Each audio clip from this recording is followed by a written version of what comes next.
សម្ដែងសោះ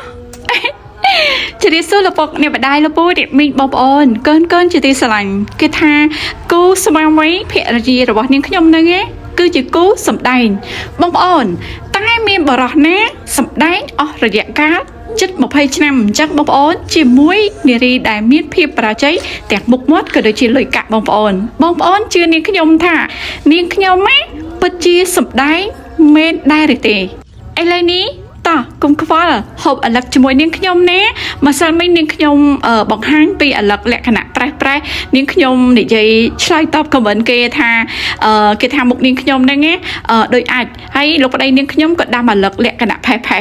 ហើយមាន fan ក៏សួរនាងខ្ញុំថាមូលហេតុអ្វីបងប្អូនមកពីក្តៅខ្លាំងចាក្តៅខ្លាំងហើយភ្លៀងក្តៅខ្លាំងភ្លៀងក្តៅខ្លាំងភ្លៀងបងប្អូនអើយប្រេះអស់រលីងឥឡូវហ្នឹងបានមាត់ទាបានមាត់មន់បងប្អូននេះខ្ញុំច្រាមដើម្បីដាក់ជូនមន់ជូនទាអញ្ចឹងទៅណាបងប្អូនវីដេអូថ្ងៃនេះមានត្រឹមតែប៉ុណ្្នឹងទេស្អែកនេះជួបគ្នាទៀតណាជាមួយមុខម្ហូបថ្មីទៀតហេងទាំងអស់គ្នាណា